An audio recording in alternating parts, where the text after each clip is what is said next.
السلام علیکم ناظرین، TNN ٹی وی کے نیوز بلیٹن کے ساتھ میں ہوں بشرا خان۔ سب سے پہلے شامل کریں گے news headlines. Doctor Aafia زیادتی، وزیر اعظم نے معاملہ امریکہ کے سامنے اٹھانے کا حکم دے دیا۔ ترجمان دفتر خارجہ کا کہنا ہے کہ القدس شریف کے بطور دارالحکومت فلسطینی ریاست کے قیام کے حامی ہیں۔ شہزاد اکبر پر حملے میں پاکستان کے ملوث ہونے کا الزام مسترد کرتے ہیں۔ کراچی میں عرشی شاپنگ سینٹر میں خوفناک آتش زدگی، شاپنگ سینٹر کی عمارت سے ایک اور لاش نکال لی گئی، جب ہلاک افراد کی تعداد 5 ہو گئی۔ خالد مقبول کا کہنا ہے کہ چند روز میں آگ کا دوسرا واقعہ باعث تشویش ہے۔ حتمی انتخابی فہرستوں کی پرنٹنگ اور ترسیل کا کام مکمل ہو چکا ہے۔ پولنگ 8 فروری 2024 کو ہوگی۔ انتخابات کا شیڈیول چند روز میں جاری کر دیا جائے گا۔ چیف الیکشن کمشنر کا ووٹرز ڈے پر پیغام۔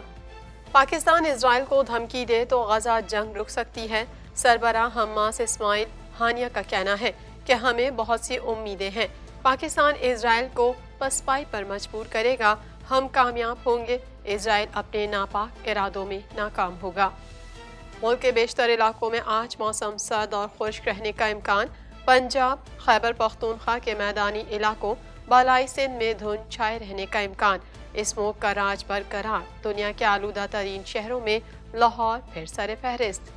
کینیڈین ارکان پارلیمنٹ اسپیکر فرگس ویڈیو تنازع پر کمیٹی کو بھیجنے پر متفق۔ اپوزیشن جماعتوں کا ویڈیو پیغام پر اسپیکر سے مستعفی ہونے کا مطالبہ۔ اسپیکر گریگ فرگس استعفیٰ دینے سے انکاری۔ کینیڈین انتخابات میں آرٹیفیشل انٹیلیجنس کو کینیڈا کے خلاف استعمال کیے جانے کا خدشہ۔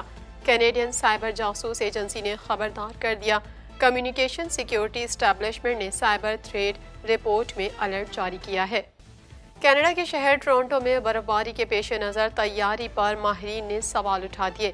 ڈپٹی میئر کا کہنا ہے کہ شہر کا عملہ برف کے آپریشن کے لیے سال بھر کی منصوبہ بندی کر رہا ہے۔ موسمیاتی تبدیلی کے تحت ہمیں بڑے طوفانوں کا سامنا کرنا پڑے گا۔ اسرائیلی فضائیہ کے رفح میں پناہ گاہ پر حملے، 9 سے زائد فلسطینی شہید۔ اسرائیلی فوج کا 2 ماہ کے دوران غزہ پر 10,000 فضائی حملوں کا اعتراف۔ یوکرین اور اسرائیل کے لیے اربوں ڈالر کی ہنگامی امداد روک دی گئی۔ سکھ رہنما قتل سازش کی تفتیش، امریکی حکام بھارت پہنچ گئے۔ امریکی حکام کا کہنا ہے کہ بھارت پر واضح کیا ہے کہ سکھ رہنما کے قتل کی سازش کرنے والوں کا احتساب کریں۔ امریکی وفد کی بھارتی وزیر خارجہ ایس جے شنکر سے بھی ملاقات۔ ہیڈ لائنز آپ نے جانی اور اب شامل کریں گے خبروں کی تفصیل۔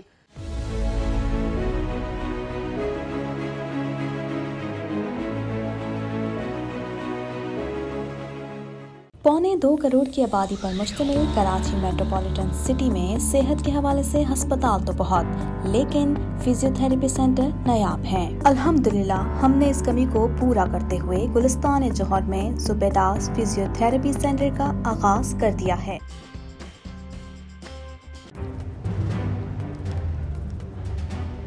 Islamic Finance TV, the only TV channel of the fastest growing Islamic economy in the world and the prime mover of Islamic finance news.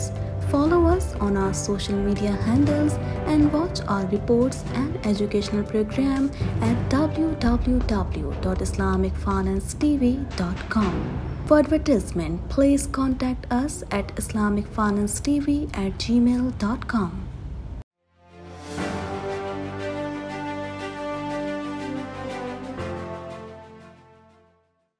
ترجمان دفتر خارجہ ممتاز زہرا بلوچ نے کہا ہے کہ پاکستان نے دہشت گردی اور اس کی مالی معاونت کے خلاف جو اقدامات کیے انہیں دنیا نے تسلیم کیا۔ رواں ہفتے امریکی وفود کے دوروں کا سلسلہ جاری ہے، جن کا مرکز صرف افغانستان نہیں ہے۔ مزید تفصیلات اس رپورٹ میں۔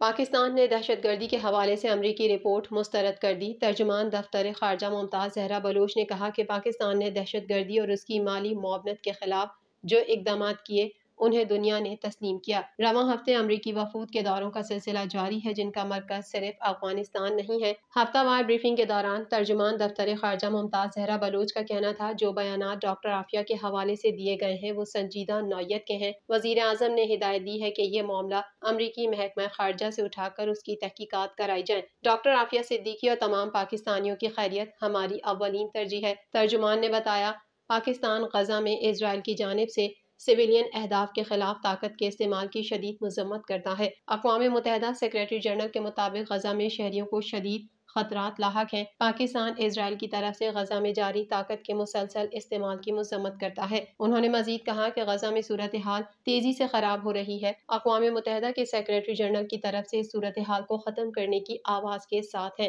اقوام متحدہ آرٹیکل 99 امن و سلامتی کے حوالے سے سیکریٹری جنرل کے اختیارات کا ضامن ہے۔ انہوں نے کہا کہ افغان وزیر کے پاکستانی پاسپورٹ کے استعمال کے بارے میں ابھی رپورٹ دیکھی ہے، اس پر حقائق سامنے آنے کے بعد جواب دیا جائے گا۔ ان کا کہنا تھا کہ بھارتی وزیر داخلہ امت شاہ سمیت بھارتی قیادت کے کشمیر پر غیر ذمہ دارانہ بیانات قابل مذمت ہیں۔ کشمیر اقوام متحدہ کے ایجنڈے پر حل طلب مسئلے کے طور پر موجود ہے۔ ایک سوال پر ان کا کہنا تھا کہ سابق معاون خصوصی شہزاد اکبر پر حملے کی خبریں دیکھی ہیں۔ انہوں نے اس حوالے سے پاکستانی ہائی کمیشن سے مدد نہیں لی۔ اس واقعے میں پاکستان ایجنسیز کے ملوث ہونے کے الزامات کو سختی سے مسترد کرتے ہیں۔ عرشی شاپنگ مال میں خوفناک آتش زدگی کے نتیجے میں جاں بحق افراد کی تعداد 5 ہو گئی، جبکہ متاثرہ عمارت کو سیل کر دیا گیا۔ مزید جانتے ہیں اس رپورٹ میں۔ عرشی شاپنگ مال میں خوفناک آتش زدگی کے نتیجے میں جاں بحق افراد کی تعداد 5 ہو گئی، جبکہ متاثرہ عمارت کو سیل کر دیا گیا ہے۔ تفصیلات کے مطابق کراچی میں عائشہ منزل پر عرشی شاپنگ مال میں لگنے والی خوفناک آگ کے نتیجے میں قیمتی جانیں لاپرواہی کی بھیٹ چڑھ گئیں۔ دوسری جانب شاپنگ پلازا اور عمارت میں لگنے والی آگ پر مکمل طور پر قابو پا لیا گیا ہے، جس کے بعد کولنگ کا عمل اور ریسکیو سرچ آپریشن بھی مکمل ہو گیا ہے۔ شاپنگ سینٹر کی عمارت سے ایک اور لاش نکال لی گئی ہے، جس کے بعد جاں بحق افراد کی تعداد 5 ہو گئی۔ ریسکیو حکام نے بتایا کہ لاش عمارت کی پہلی منزل سے ملی، جسے سول اسپتال برنس وارڈ منتقل کر دیا گیا ہے۔ ریسکیو حکام نے بتایا کہ عمارت کے گراؤنڈ فلور اور میزانائن فلور کو شدید نقصان ہوا ہے، جبکہ عمارت کو آگ کے نتیجے میں کافی نقصان پہنچا ہے۔ حکام کا کہنا تھا کہ آگ پر قابو پانے میں فائر بریگیڈ، KMC، پاک بحریہ سمیت اسنارکل نے حصہ لیا۔ آگ لگنے کے باعث لاکھوں کا سامان، کئی موٹر سائیکلیں اور گاڑیاں بھی جل گئیں۔ SBCA حکام نے کہا ہے کہ عرشی سینٹر کی عمارت کو سیل کر دیا گیا ہے۔ عمارت سیل کرنے کا مقصد کوئی شخص اندر داخل نہ ہو سکے۔ کمیٹی عمارت کے معائنے کے بعد رپورٹ پیش کرے گی۔ معائنے کے بعد عمارت کا فیصلہ ہوگا کہ یہ استعمال کے قابل ہے یا نہیں۔ تاہم عرشی سینٹر سے منسلک علاقے میں حفاظتی طور پر بجلی منقطع ہے۔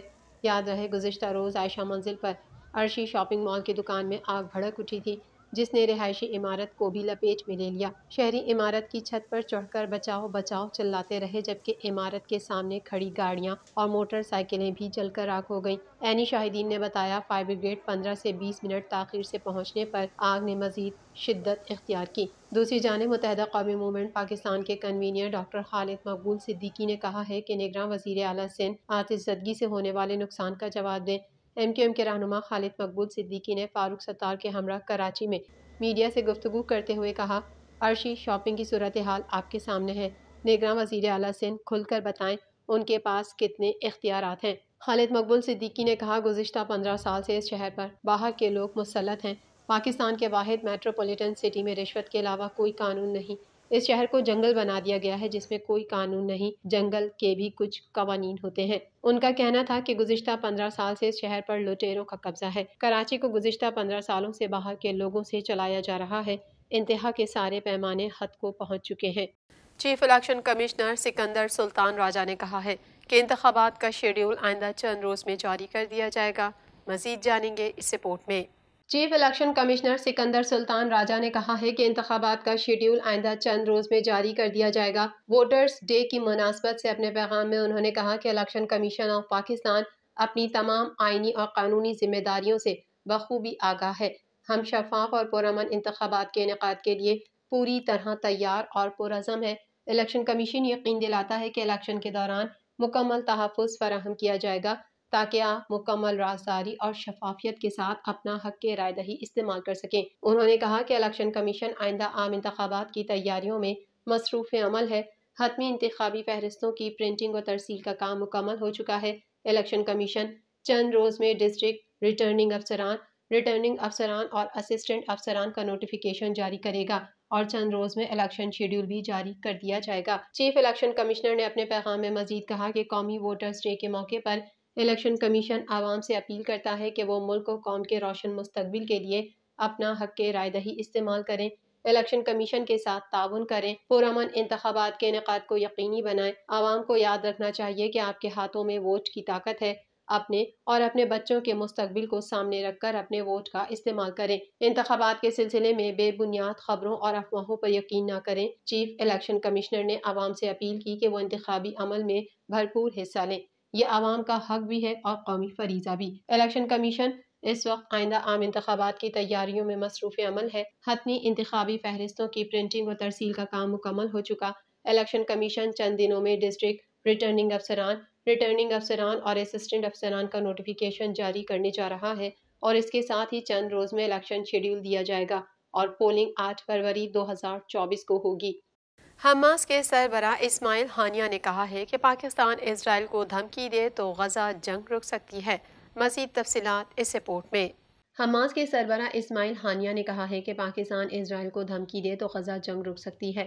ان کا کہنا تھا کہ ہم اس وقت اسرائیل کے جدید ترین ہتھیاروں کو تباہ کر رہے ہیں، ہمیں امید ہے کہ ہم کامیاب ہوں گے، اسرائیل اپنے ناپاک ارادوں میں ناکام ہوگا۔ مجلس اتحاد امت پاکستان کے زیر اہتمام اسلام آباد کے جناح کنونشن سینٹر میں حرمت اقصی کانفرنس سے ٹیلی فونک خطاب کرتے ہوئے اسماعیل ہانیہ نے کہا کہ دنیا میں مسلمانوں کے سب سے بڑے دشمن یہودی ہیں۔ اس جنگ میں ہمارے 20,000 بچے، عورتیں اور مرد شہید ہو چکے ہیں۔ اسماعیل ہانیہ نے کہا کہ پاکستان ایک مضبوط ملک ہے، اگر پاکستان اسرائیل کو دھمکی دے تو جنگ رک سکتی ہے۔ پاکستان سے ہمیں بہت سی امیدیں ہیں، پاکستان اسرائیل کو پسپائی پر مجبور کرے گا۔ ملک کے بیشتر علاقوں میں آج موسم سرد اور خشک رہے گا، جبکہ پنجاب میں فضائی آلودگی کے ڈیرے تاحال برقرار ہیں۔ مزید جانیں گے اس رپورٹ میں۔ ملک کے بیشتر علاقوں میں آج موسم سرد اور خشک رہے گا، جبکہ پنجاب میں فضائی آلودگی کے ڈیرے تاحال برقرار ہیں۔ محکمہ موسمیات کے مطابق پنجاب اور خیبر پختونخوا کے میدانی علاقوں اور بالائی سندھ میں صبح اور رات کے اوقات میں دھند چھائے رہنے کا امکان ہے۔ خیبر پختونخوا کے بیشتر اضلاع میں موسم سرد اور خشک رہے گا۔ صبح اور رات میں پشاور، چارسدہ، نوشہرہ، مردان، صوابی اور ڈی آئی خان میں دھند چھائے رہنے کا امکان ہے۔ پنجاب کے بیشتر اضلاع میں بھی موسم سرد اور خشک رہے گا۔ مری، گلیات اور گردونواح میں موسم سرد رہے گا۔ صبح رات کے اوقات میں نارووال، سیالکوٹ، اوکاڑا، ساہیوال، گجرانوالہ، لاہور، فیصل آباد، ٹوبہ ٹیک سنگھ، جھنگ، خانیوال، ملتان، بہاولپور، خانپور، رحیم یار خان اور ڈی جی خان کے گردونواح میں دھند کا امکان ہے۔ بلوچستان کے بیشتر اضلاع میں بھی موسم خشک، جبکہ شمالی اضلاع میں سرد رہے گا۔ سندھ کے بیشتر اضلاع میں بھی موسم خشک رہے گا۔ جیکب آباد، موہنجو داڑو، سکھر، لاڑکانہ، دادو، گھوٹکی اور پڑیدن میں دھند چھائے رہنے کا امکان ہے۔ محکمہ موسمیات اسلام آباد کے مطابق کشمیر اور گلگت بلتستان میں موسم سرد اور خشک رہے گا۔ دوسری جانب صوبائی دارالحکومت لاہور آلودگی میں دنیا بھر میں پہلے نمبر پر ہے۔ شہر کا ایئر کوالٹی انڈیکس 408 ریکارڈ کیا گیا۔ لاہور کے بعد کراچی بھی اس اسموگ کی لپیٹ میں ہے۔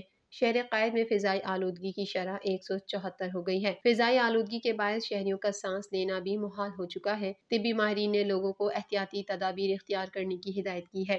دوسری جانب بھارتی دارالحکومت نئی دہلی آلودہ ترین شہروں میں دوسرے نمبر پر ہے۔ مزید خبریں بھی بلیٹن کا حصہ ہوں گی اس بریک کے بعد۔